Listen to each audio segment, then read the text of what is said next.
인류의 역사에 있어서 어느 시대든지 사람들은 이 지구의 종말이 온다고 느낍니다. 그래서 지구의 종말이 다가오는 것이 지금이 아닌지 사람들이 시대마다 종말에 대한 그런 감각을 갖고 나아갑니다. 그런데 모든 일어난 역사적인 일들, 또 자연의 현상, 그리고 사람들의 그 악해져가는 모습 속에서 인류의 종말이 가깝구나 하는 것을 이렇게 피부로 와서 느끼는 것이 가장 많이 느끼는데, 지금처럼 그게 확실하게 드러난 적이 없었습니다.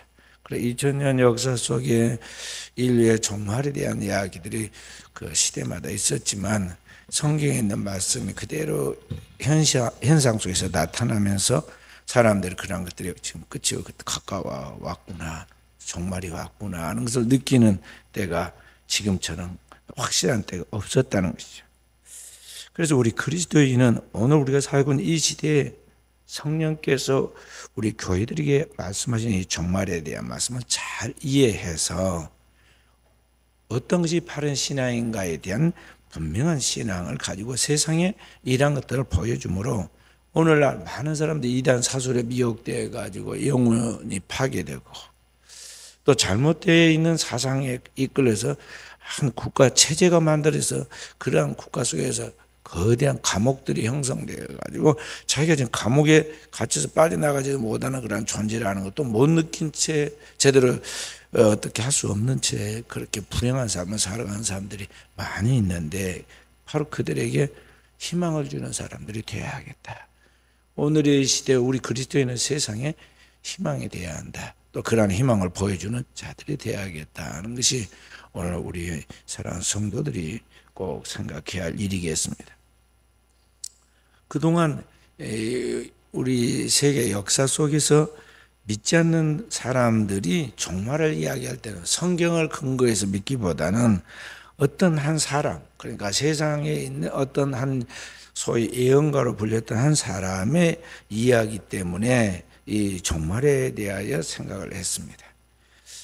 이 프랑스인 중에 노스트라다무스라는 사람이 있었는데, 이 노스트라다무스가 쓴 책, 예언서 제世기라는 그러한 책에 보면 거기에 여러 글들이 나오는데 그 중에 한 문장 때문에 그러합니다.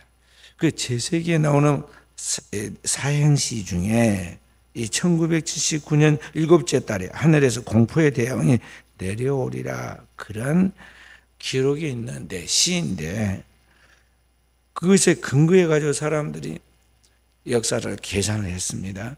그래서 이 2000년대식, 그러니까 아브라함 때부터 예수님 올 때까지 2000년, 예수님부터 다시 또 2000년이 지나가는 그때까지, 그러니까 2000년이 끝나가는 그 해를 마감으로 계산하는 거예요. 인류의 역사를 갖다가 이제 6000년으로 봐요. 그런 세대주의자들의 그 계산법에 의하면. 그래서 이 6000년의 세월 속에서 인류가 이제 끝나간다고 보고 있는데, 그래 그 중에 이제 마지막 2000년이 예수님 오셔서 지금 다시 인류의 종말이 2000년이 끝나가는 시점에 이렇게 본다는 거죠. 그래서 2000년대를 마감하는 그 시점으로 계산하면서 마지막 해인 1999년을 기점으로 이 인류의 종말이 온다고 그렇게 생각했어요.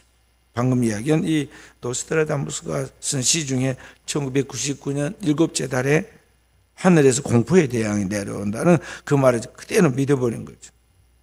그 말을 제일 많이 믿은 사람들이 유럽 사람이거나 프랑스 사람이 아니라 어디 사람이 제일 그걸 믿었느냐면요, 우리나라 밑에 있는 일본이라는 나라가 그걸 제일 많이 믿었어요. 노스트라다무스에 관한 책, 그에 대해서 쓴 고토벤이라는 사람이 쓴 책이 얼마가 팔렸냐, 580만 부가 일본에서 팔렸어요. 그리고 이 세상의 종말에 대한 그 TV 프로그램을 수백만 명이 시청을 했습니다.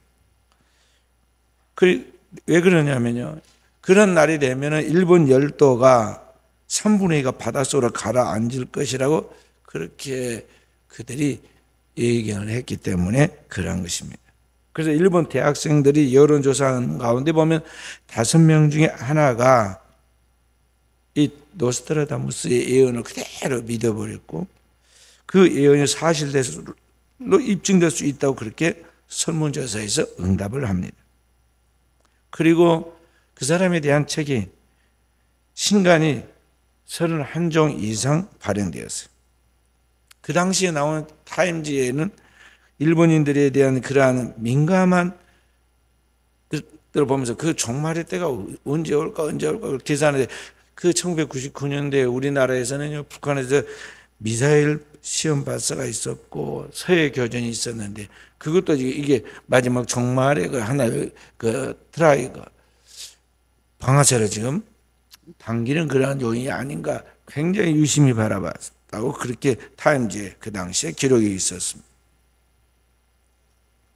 그리고 또 그 외에도 1995년 7월 28일에는 태양과 달과 그 다음에 목성과 화성이 이 지구를 중심해 가지고 십자 모양으로 이렇게 연결될 것이라고 예측했어요. 그때가 이제 끝이라고 생각한 거죠.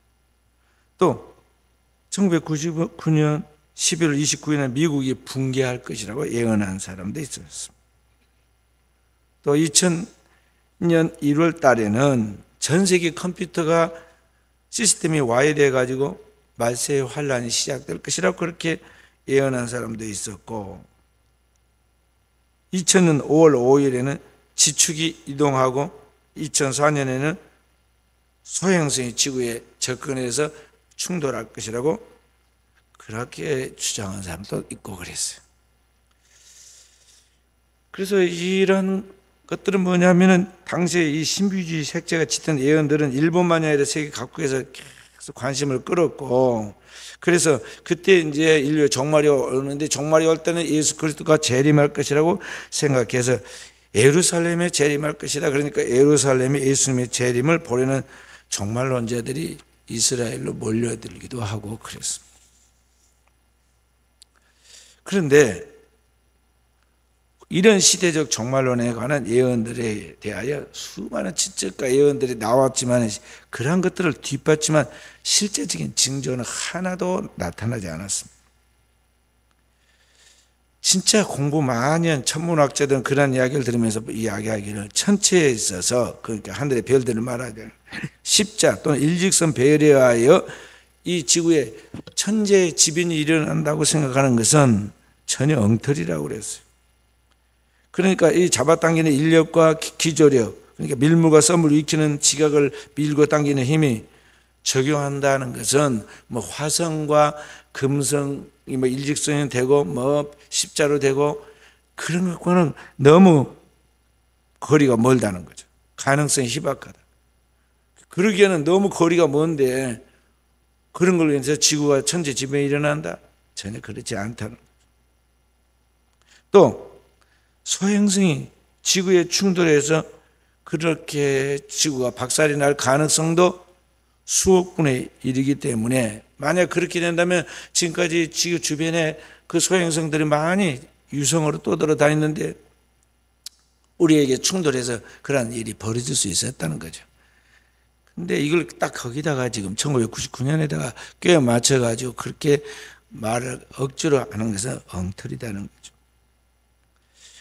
그래서 그분들이, 이 천문학자들이 공부를 많이 하고 실제로 연구하는 천문학자들이 이야기하기를 이런 음산한 집단들은 그런 분위기를 만들어 가지고 영적으로 표류하는 그 영혼들을 대상으로 장사를 하고 있다.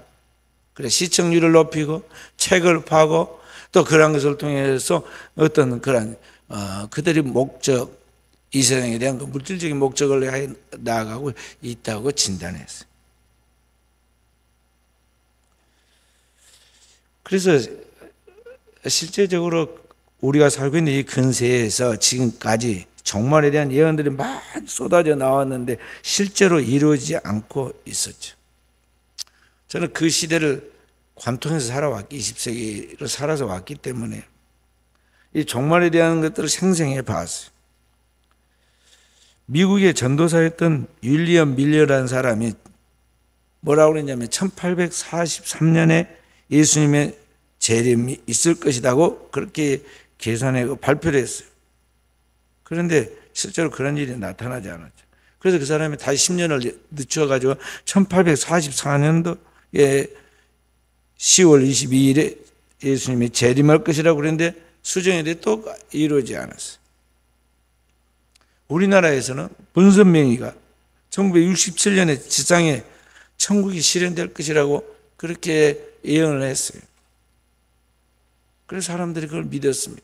그런데 이루어지지 않았어요. 그래서 그 다음에 뭘로 말을 바꿨냐면 자기가 바로 그 예언대로 이 땅에 온 재림주라고, 그래서 자신을 재림주라고 그렇게 속였어요. 그래서 많은 사람들이 거기에 빠져나가지 못하고 한번 딱 걸리면 거기에 미혹이 돼가지고 벗어나지 못하는 거죠. 우리나라에 탈북해 들어온 사람들이 처음에 굉장히 겪는 탈북에 나왔지만 혼란함이 뭐냐면요, 그동안 너무 세뇌를 당해가지고 이제 북한에서 보고 듣고 얼마나 많이 거기에 그 교육을 받아놓으니까요, 거기에 자기도 모르게 완전히 패러다임이 형성이 되어가지고 그게 젖어 있어서 이 와가지고 처음에는 도저히 적응을 못하는 거죠. 한 번만 보면 딱 알아질 것 같지만은요, 그게 벗어지지 않는 거예요. 그러니까 우리나라에 와가지고 그분들이 귀순에 들어와서 우리 군인들이 잘 해주잖아요. 그런데 그걸 무슨 꿍꿍이 속이 있었고 나를 갖다가 저렇게 하고 해코지를 하려고 저러는 거, 뭐 그렇게 경계하고 의심의 눈으로부터 시작해가지고 아무리 잘해줘도 이게 바꿔지지 않은 거예요. 한동안 모든 걸 그렇게 보고 있다. 이제 이게 자연스럽게 이제 이게 썰물이 빠져나오고 밀물이 밀려오듯이 이게 이제 바뀌어져 가고, 나중에는 그들이 웃으면서 자기가 부끄러웠던 그때 이야기들을 간증식으로 이렇게 이야기하잖아요. 자기들이 유튜브로 만들어 가지고 그런 고백들을 해요. 그러면 또 사람들이 그걸 시청해 가지고 자기들한테다가 수입을 주잖아요. 그게 너무나 신기해하고. 근데 그분들이 그렇게 한 것은 뭐냐면은 그렇게 계속 세뇌가 됐기 때문에 그걸 쉽게 벗어나지 못하는 거죠. 그러니까 이단 사설에 미혹된 사람들은 그런 체제 속에서, 그런 환경 속에서 자기도 모르게 영적으로 미혹되어서 그 속에 젖어들었고 그렇게 배우고 그렇게 행동했기 때문에 인간이 강한 것 같으면서 이런 연약함이 있어요. 그래서 빠져나오지 못하고 거기에 계속 그렇게 들어가는 거죠.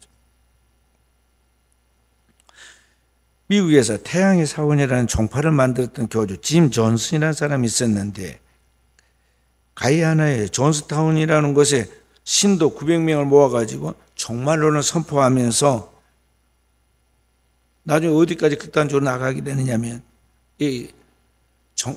자기 종파들 900명을 갖다가 독약을 주입시켜가지고는 그걸 먹고 집단 자살을 하게 했어요. 우리나라에도 구원파에서 오대양 사건이라는 것들이, 그런 일들이 비슷한 사례가 있어서 30몇 명인가 집단 자살했잖아요. 하나님의 아이들이라는 종파를 만들었던 모제스 데이비드라는 사람도 역시 인류 최후의 전쟁인 아마겟돈 전쟁이 자기가 살고 있는 목장인 미국 텍사스주에 있는 이 자기 목장에서 일어난다고 예언했어요. 그래서 1993년도에 이 자기가 만들어놓은 사설 무장 집단 다윗의 군대라고 이름을 붙인 자기 군대하고 여기 자기 텍사스주에 있는 주 방위군하고 실제로 전투가 벌어지기도 한 적이 있었습니다.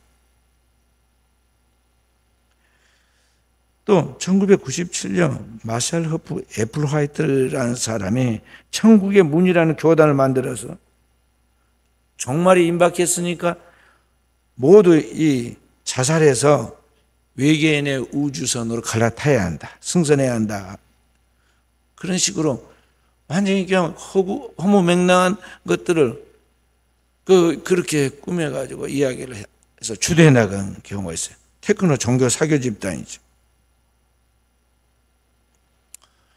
그 무렵에 우리나라에서는 또 뭐가 있었느냐면요.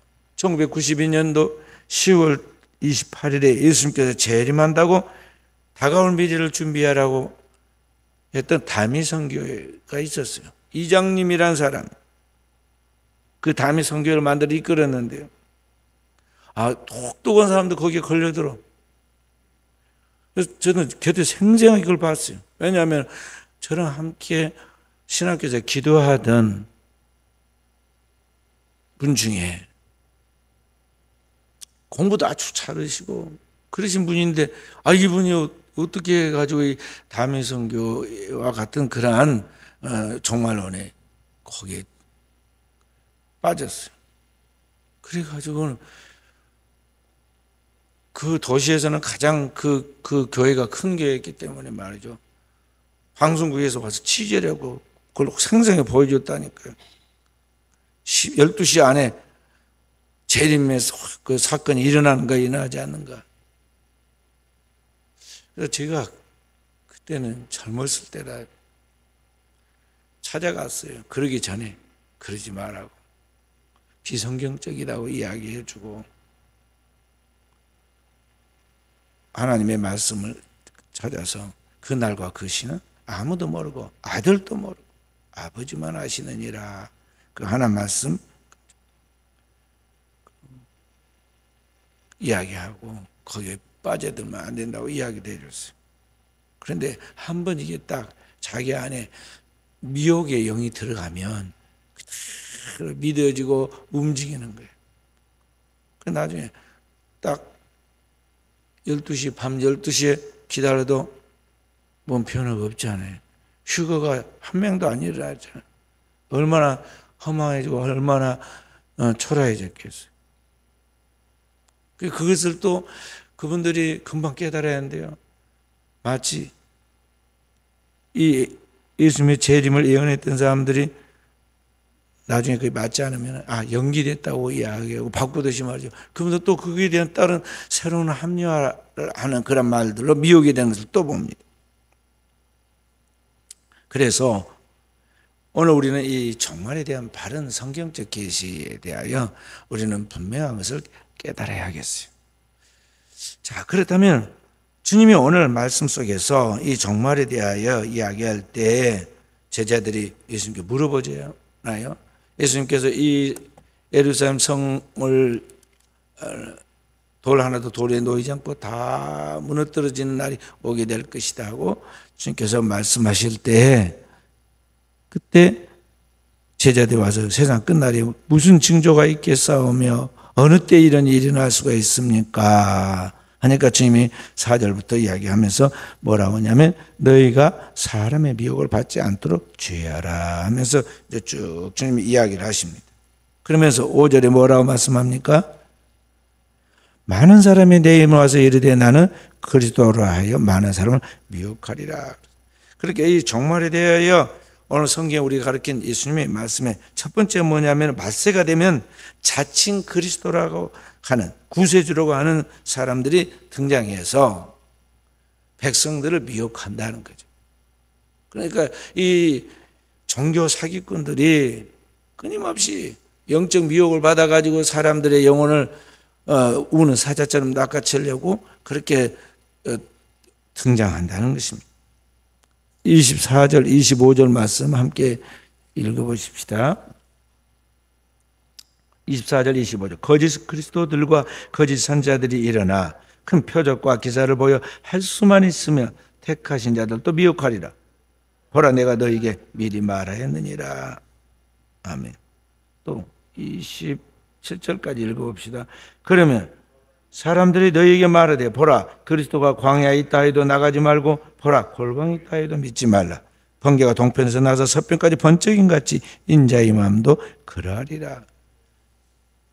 가짜들이 등장해가지고 다 그리스도가 여기 있다 저기 있다 이게 대단한 존재가 있다고 실제로 이 가짜 종교 메시아들이 굉장한 기적을 보인다고 그랬잖아요.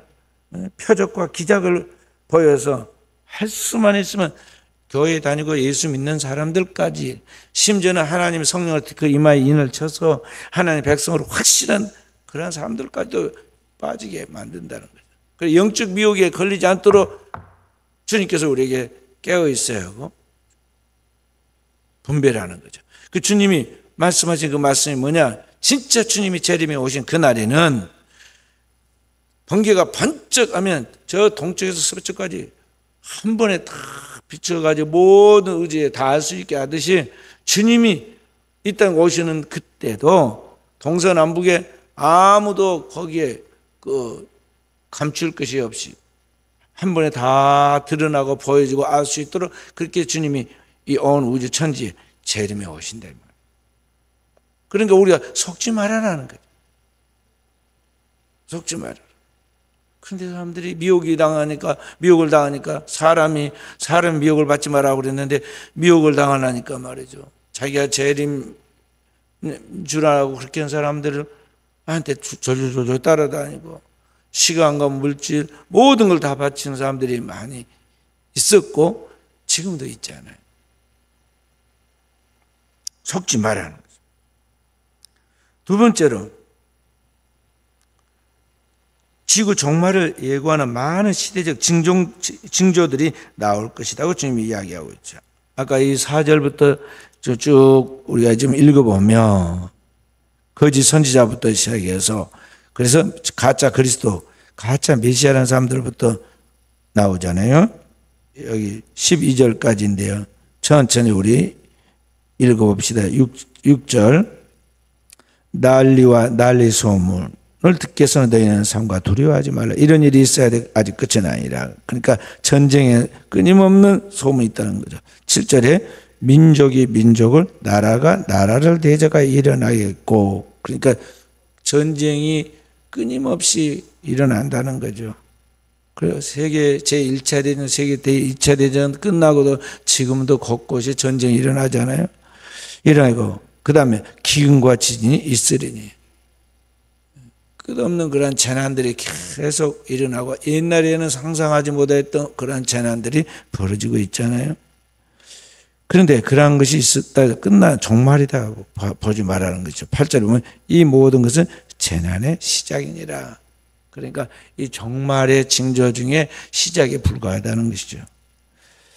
그렇게 어려워지면 어떻게 되냐. 9절에 그때 사람들이 너희를 환난에 넘겨주겠으며 너희를 죽이리니 너희가 내 이름 때문에 모든 민족의 미움을 받으리라.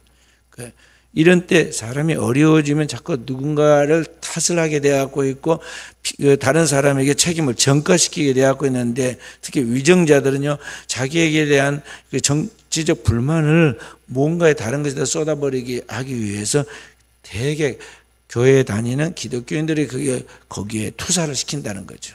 마치 2000년 전에 기독교인들이 가장 환란을 겪었던 때가 이 로마의 황제 네로 황제 때인데, 네로 황제는 로마의 구도시를 다 불태워버렸어요. 그리고 거기에 대해서 백성들이 불평과 원망을 막 하니까 거기에 대한 책임을 누구에게 뒤집어 씌웠느냐면 그 불낸 사람들을 기독교인이라고 거기다가 뒤집어 씌웠어요. 그리고 많은 기독교인들이 그때 억울하게 죽임을 당해서 순교하게 되었죠.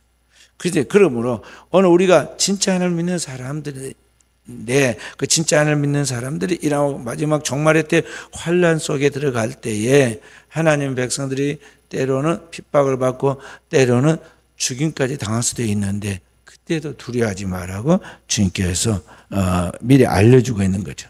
그러니까 때가 되면 우리가 그런 때가 만약에 닥쳐서 나에게 그러한 기회가 주어진다면 두려움 없이 순교할 수 있는 준비를 해야 돼요. 오늘이라도 주님이 나를 받으신다고 하면은요, 내가 주님 앞에 준비된 사람으로 그리스도께 순교하는 신부로 딱 설 수 있는 준비를 해놓고 오늘을 살아가야 한다. 그런 말씀. 그 다음에 어디까지 읽었나요? 이제 10절. 그때 많은 사람이 실족하게 되어 서로 잡아주고 서로 미워하겠으며. 그러니까 이제 시험에 들어가지고 살려고 다른 사람한테 책임을 전가하다 보니까 그렇게 된다는 거죠. 그래서 공산주의 같은 이런 나라의 시험에 들거나 또는 이슬람 국가들은 기독교인들에 대해서 이라는 책임을 전가시키잖아요. 그래서 많은 핍박을 받게 될 것이다 하는 것이죠. 그 다음에 종교적으로도 11절에 거짓 선지자가 많이 일어나 많은 사람을 미혹하겠으며, 그렇지 않아도 힘든데 이제 거기에도 종교 사기꾼들, 거짓 선지자들이 있어서 그렇게 미혹한다는 거죠. 우리가 구약 시대를 보면요, 최대 이스라엘의 선지자였던 엘리야 선지자 시대에 진짜 하나님을 잘 믿고 순수하게 복음적으로 살아가는 사람들이 제일 많아야 하는 시점에 거짓 선지자들이 판을 쳤어요.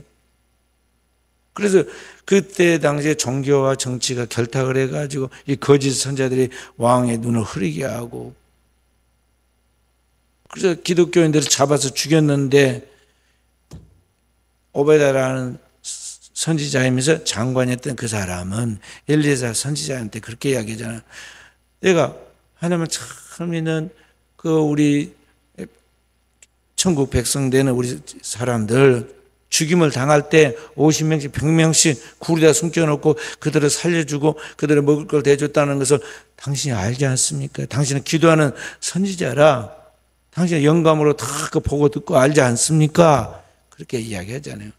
그런데 나를 왜 올무에 걸려가지고 아합 왕에게 가가지고 엘리야를 보았다고 말해가지고 당신 또 하나님 데려가 버리면 내 목이 날아갈 판인데 나를 왜 죽게 하려고 합니까? 그러니까 아니, 내가 진짜 왕에게 가서 만날 테니까 왕을 불러와라고 이야기하죠. 그렇게 하면서 3년 반 동안 오지 않았던 비가 내리게 하겠다. 그러니 갈멜산으로 백성들을 모으라고 왕에게 엘리야가 지시를 합니다. 오바댜를 통해서. 자, 그런데 그 시대에 진짜 믿는 사람이 많아야 하는데 이 거짓 선지자들이 너무 많잖아요. 한날 한시에 850명을 다 쓸어버리죠. 그때. 자, 그런데 그런 것들이 이 마지막 종말이 되면 더 이런 게 심해진다는 거죠. 뿐만 아니라 세상이 다 악해져가 12절에 뭐라고 그랬습니까? 불법이 성함으로 많은 사람의 사랑이 식어지라. 믿을 수 없는 세상이 온다는 거죠. 너무나 세상에 법이 있기는 있는데 이게 불법이 성한다는 거죠. 왕성해. 그래서 사람이 혼란해져요. 무엇이 진실이고 무엇이 진리인지 알 수 없는 그런 혼란한 시대가 되는 거죠. 그래서 그 다음 말씀이 뭡니까? 13절에 그러나 끝까지 견디는 자는 구원을 얻으리라. 그럼에도 불구하고 하나님을 믿고 그 하나님 약속의 말씀을 그대로 진실하게 믿고 그 하나님 말씀 그대로 성취되는 것을 기다리면서 죽으면 죽으리라고 끝까지 인내하고 나가는 그 사람이 구원을 받는다는 거죠. 그때가 언제냐? 그 종말의 끝에 때가 언제냐? 14절에 확실한 이야기를 해줍니다. 그때 이 천국 복음이 모든 민족에 증언되기 위하여 온 세계에 전파되니 그제야 끝이 오리라. 그 종말의 때는요, 하나님 복음이 온 땅 끝까지 확실하게 증거되는데 한 사람 듣지 않은 사람이 없도록 복음을 듣지 못해서 우리가 구원받지 못했습니다. 그렇게 나가지 않도록 하나님 복음이 땅 끝까지 증거돼 그때가 되는데 그때 되면 끝이 오리라 그랬어요. 지금 가만히 생각해 봐요. 전부 다 복음이 안 들려지는 것이 전 세계에 안 들려지는 것이 없어요. 왜냐하면 지금은 영상으로 채널을 통해서 다 전파되고 스마트폰을 통해서 전 세계 어디든지 다 복음을 들을 수 있는 시대가 되었죠. 그런데 거기서 끝나지 않고 주님이 말씀하신 것 같이 주님이 오시는 그때는 너무나 분명하게 번개가 번쩍하는 순간 동쪽에서 서쪽까지 모든 세계가 다 보여지듯이 주님의 오심도 그러하다는 거죠. 그런 확실한 주님의 재림과 함께 인류의 종말이 온다. 복음은 그때 땅 끝까지 전파되게 되고 세상은 극도로 부패하여 살 수 없고 같이 이제 인간으로서의 공동체를 구성해서 함께 어울릴 수 없을 만큼 악해져 가는 세상이 와서 희망이 없다고 생각하는 바로 그때 세상에 아무것도 믿을 것이 없다고 생각하여 희망이 없는 바로 그때 진짜 살아계신 주님이 그 말씀하신 대로 이 땅에 재림하고 이 땅의 종말을 우리 가운데 보여준다는 것이죠. 그래서 오늘 우리가 알고 분명하게 생각해야 할 것은 뭐냐면 기독교의 종말론은 이 세상의 파멸이 목적이 아니라 하나님께서 우리에게 약속하신 하나님의 나라, 새 하늘과 새 땅과 새 예루살렘의 그 하나님의 나라를 우리에게 주신다는 거예요. 그 하나님의 나라가 우리에게 온다는 것을 알고, 첫째는 그 하나님 나라를 주기 위해 주님이 이 땅에 처음 초림해 오셨고, 이 땅에 오신 그분이 하나님과 인간에서 우리의 모든 죄를 십자가에서 도말하여 죄 없음으로 죄의 사함을 통해서 우리가 하나님 앞에 영원한 생명을 얻을 수 있도록 길을 열어놓고 승천하셨고, 두 번째로 주님께 다시 재림해 올 때는 뭐냐면 그 하나님의 약속의 말씀을 믿고 끝까지 인내하여 하나님의 나라를 기다리고 나아가는 그 사람들에게 진짜 하나님의 나라에 우리를 데려가도록 주님이 다시 오신다. 그것을 두 번째 오신다. 그래서 재림이라고 그래요. Second coming. 두 번째 오신다. 그래서 오늘을 살아가는 우리의 성도들이 이 종말의 시대에 살아갈 때 우리는 원하든 원하지 않든 반드시 끝이 오게 되어 있다는 것을 알고, 우리는 그 종말을 두려워하지 않고 종말을 기대하고 준비하고 나가는 깨어있는 종들이 되어야겠습니다. 그렇다면 오늘을 살아가는 우리가 이 종말의 시대를 어떻게 살아야 하는가 하는 거죠. 종말을 살아가는 이 시대에 우리 하나님 백성들의 삶을 어떻게 살아야 하느냐. 창세기 5장 24절에 보면 에녹의 이야기가 나옵니다. 인류 역사 중에 첫 번째로 죽음을 보지 않고 하나님의 들림을 받아 하나님 나라에 들어간 사람이죠. 누굽니까? 에녹입니다. 에녹. 창세기 5장 24절의 말씀 함께 읽어봅시다. 창세기 5장 24절 말씀.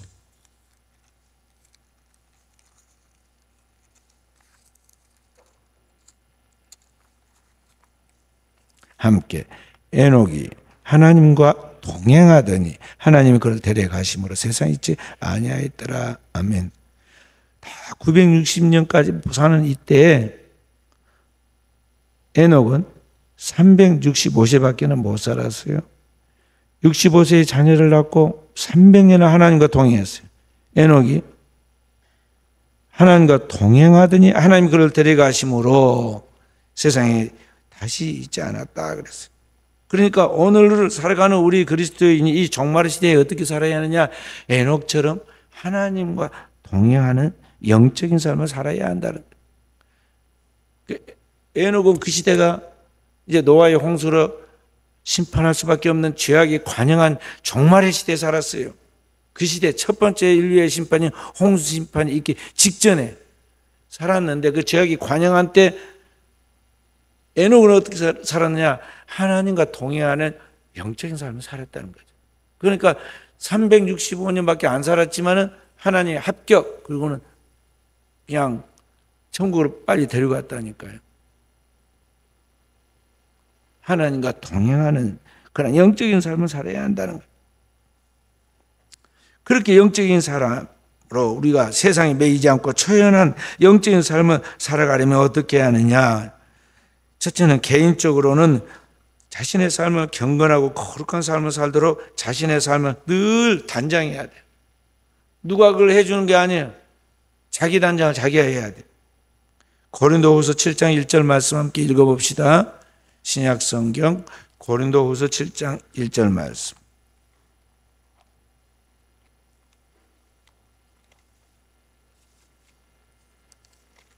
찾았으면 누가 읽어보세요. 7장 1절. 그런즉 사랑하는 자들아, 이 약속을 가진 우리는 하나님을 두려워하는 가운데서 거룩함을 온전히 이루어 육과 영의 온갖 더러운 것에서 자신을 깨끗하게 하자. 아멘. 아멘. 여기 하나님의 약속, 이 약속을 가진 우리가 하나님을 경외, 그게 두려워하는 가운데 거룩함을 온전히 이루어 하나님과 동행하는 삶이 그런 거죠. 거룩함.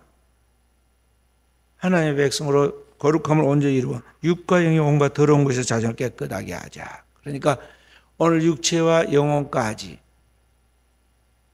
불과 성령으로 거듭나고 거룩한 가운데서 온전하게 되도록 그렇게 힘쓰자는 거죠. 자, 베드로전서 2장 15절 말씀 또 읽어봅니다. 베드로전서 2장 15절 말씀. 함께 누가 찾아서 읽어봅니다.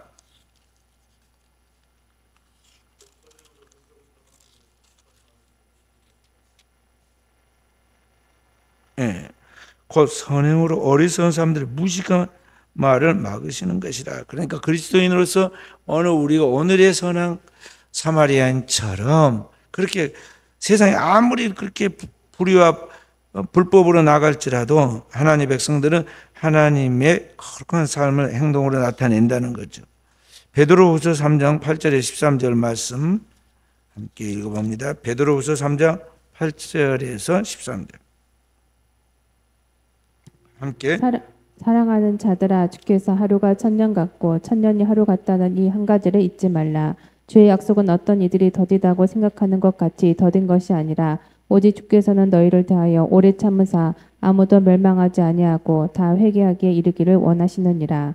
그러나 주의 날이 도둑같이 오리니 그날에는 하늘이 큰 소리로 떠나가고 물질이 뜨거운 불에 풀어지고 땅과 그 중에 있는 모든 일이 드러나리로다. 이 모든 것이 이렇게 풀어지리니 너희가 어떠한 사람이 되어야 마땅하냐. 거룩한 행실과 경건함으로 하나님의 날이 임하기를 바라보고 간절히 사모하라. 그날에 하늘이 불에 타서 풀어지고 물질이 뜨거운 불에 녹아지려니 우리는 그의 약속대로 의가 있는 곳인 새하늘과 새 땅을 바라보는도다. 모든 것이 이 마지막 주님이 재림해 오시면서 이 모든 세상에 이 땅의 첫 번째 세상은 다 불타고 녹아버리고 다 소멸해서 없어지게 될 것인데, 풀어지게 될 것인데, 그렇게 될 때인데 너희들도 그렇게 될 것이라는 거죠. 그러니 이 종말의 시대가 이렇게 종말이 끝나갈 때 너희가 어떻게 될 것이냐, 너희가 어떤 사람이 되어야 마땅하냐, 그 종말의 때 하나님 앞에 들림받고 구원받아서 천국에 들어가도록 거룩한 행실과 경건함으로 하나님의 날이 임하기를 간절히 사모하고, 하나님이 약속하신 의의가 있는, 하나님 나라로 하나님의 의의를 구하라는 바로 그 하나님의 의의가 있는 곳인 새하늘과 새 땅, 천국을 바라보면서 살아라고 말씀합니다. 그래서 오늘 살아 우리 그리스도인들이 이 주님 앞에 설 수 있도록 개인적으로 더 경건한 삶을 살도록 힘써야 돼. 두 번째로 교회적으로 우리는 어떻게 하느냐. 오늘 교회적으로 우리는 신령과 진정으로 예배드리는 삶을 힘써야 한다. 요한복음 4장 24절 말씀 함께 읽어봅니다.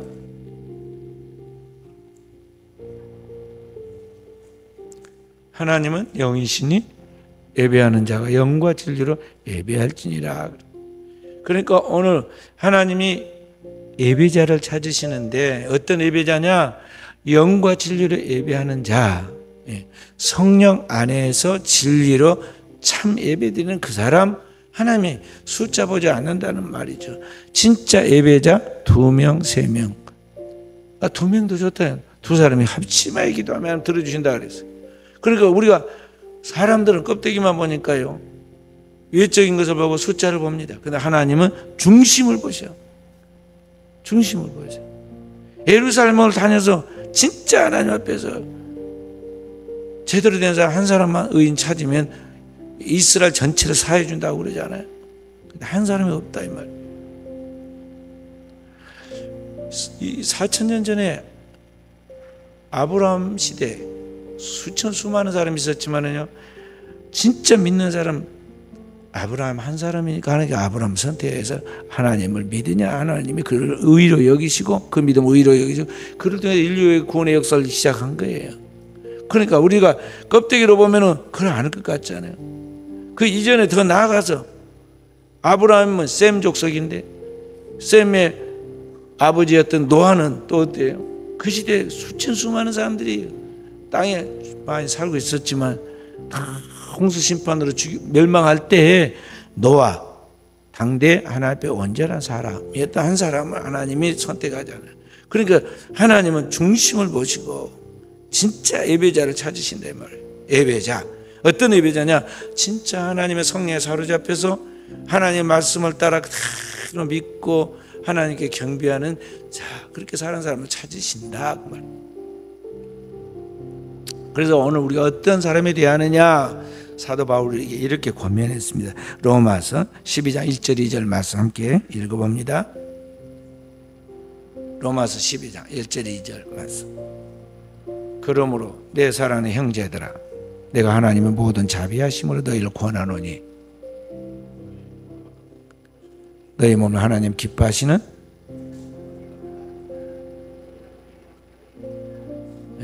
너희 몸을 하나님 기뻐하시는 너희 몸을 하나님 기뻐하시는 산 제사로 드리라. 이것이 너희가 하나님 앞에 드릴 수 있는 진짜 영과 진리를 예배한다는 그 영적 예배니라. 그래서 이 영적 예배를 온전히 드리고 있는가 드리지 않는가를 늘 생각하세요. 2절에 뭐라고 그랬어요?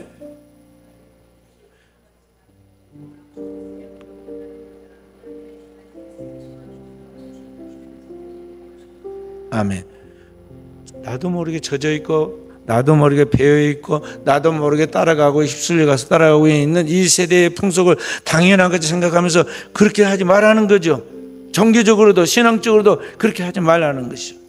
하나님이 기뻐하신 뜻이 무엇인지, 선하신 뜻이 무엇인지, 온전하게 하나님 믿는 게 무엇인가에 대한 성경에 하나님의 말씀을 놓고 내 자신을 비교해보고 우리의 교회를 비교해보고 우리의 삶을 비교해보면서 하나님의 선하게 기뻐하시고 온전한 뜻을 취사 선택해서 버릴 것은 버리고 취할 것은 취하면서 그렇게 우리를 그리스도의 형상과 모양으로 만들어 가라는 것이죠.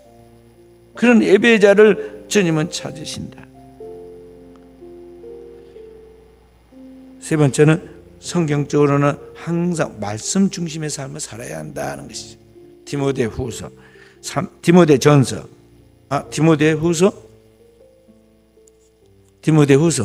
3장 16절 17절 말씀. 디모데후서 3장 16절 17절 말씀 읽어봅니다. 모든 성경은 하나님의 감동으로 된 것으로 교훈과 책망과 바르게 함과 의로 교육하게 유익하니 이는 하나님의 사람으로 온전하게 하며 모든 선한 일 행할 능력을 갖추게 하려 함이라. 아멘. 하나님의 말씀 오직 솔라 스크립처라, 오직 하나님의 말씀이죠. 그러니까 사람의 이런 생각 저런 생각, 내가 느끼면서 생각하는 이런 생각 저런 생각 있는데 그게 아니라 성경을 통해 성령이 우리에게 계시하신 그 하나님의 말씀이 성경에 기록되어 있는데 그 성령의 감동으로 된 하나님의 말씀을 통해서 주의 뜻이 무엇인가에 대한 교훈과 그 하나님 말씀도 살아야 하는데 살기보다는 오늘 우리의 삶, 나의 삶에 대한 책망과 또 그러한 삶에 대한 교정을 통해서 바르게 함과 하나님이 기뻐하시는 하나님의 의가 무엇인지에 대하여 그 의로 바르게 함을 가지고 하나님의 온전한 사람이 되는 것이 목표를 두고 그 하나님의 온전한 사람으로서 우리가 모든 하나님이 기뻐하는 선한 일을 행한다는 거죠. 그래서 그 하는 일도 온전해지도록 만들어 간다는 것이죠. 그게 말씀 중심의 삶이에요. 또 오늘 우리의 삶은 어떤 삶이 되어야 하느냐? 이 종말적으로 우리의 삶은 내 힘으로 못 산다는 거예요. 내가 이렇게 온전한 삶을 살아갈 수가 없어요. 그럼 어떻게 살아가냐? 성령으로 살아야 한다. 성령에 이끌려서 살아야 한다는 거죠. 갈라디아서 5장 16절 말씀 뭐라고 그랬어요? 성령을 쫓아 행하라. 그래야면 육체의 욕심을 이루지 아니하리라 그랬죠. 성령을 쫓아 행하라. Walk in the Holy Spirit. 성령 안에서 걸어가라 그런 말. 성령 안에서 걸어가. 그러니까 우리는 항상 성령이 나를 주도해 가지고 이끌어가는 대로 걸어가야 하고 그 성령이 인도한 대로 가면은요, 항상 나는 이렇게 생각을 하고 분명히 계획을 세워 나왔는데 항상 지나온 삶을 지나놓고 보면 이렇게 돼요. 심지어는 사람 만나는 것도 밥 한 그릇 먹는 것도 나중에 보면요, 오늘 하루 내 뜻대로 내 생각대로 한 것이 아닌 것을 나중에 경험해요. 내가 생각한 것은 이렇게 생각하고 나갔는데 하나님 항상 결과를 다르게 이끄시거든요. 그런데 지나놓고 보면 하나님이 하신 일이 잘하신 일이었고 하나님이 항상 최상의 길로 나를 인도하셨음을 알게 되죠. 또한 이 종말의 시대에 오늘 우리가 하나님과 동행하는 삶을 살아가도록 하기 위해서는 사명적인 삶을 살아야 돼. 그 사명적인 삶이 어떤 삶이냐?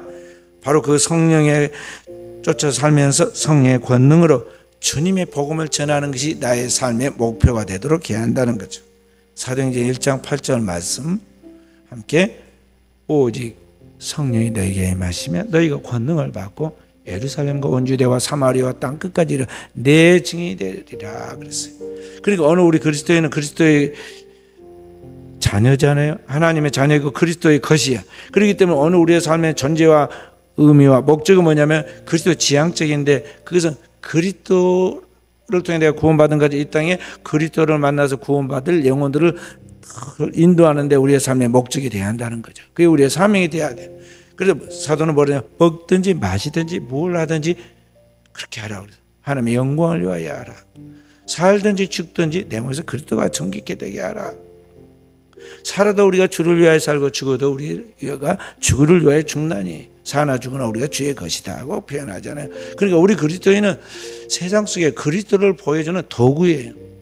그리스도의 향기이고 그리스도의 빛이고 그리스도를 나타내는 하나님의 나팔이고, 그 우리가 가는 곳에는 죽어가는 생명이 살아나는 거죠. 그래서 세상의 소금이에요. 그래서 한마디로 오늘 우리 그리스도인들은 언제나 이 마지막 때가 될수록 그리스도 중심적인 삶을 살아야 한다는 것입니다. 그것이 영적인 그리스도인의 삶이고, 이 종말 시대에 우리가 성령 안에서 살아가는 하나님의 사람의 삶이. 그래서 세상 사람들은 종말이라고 불안해하고 막 세상에 어떻게 하면은 자신이 더 안정되게 잘 살 것인가 이런 인간적인 수단 방법을 찾고 있을 때 그리스도인은 초연해야 돼요.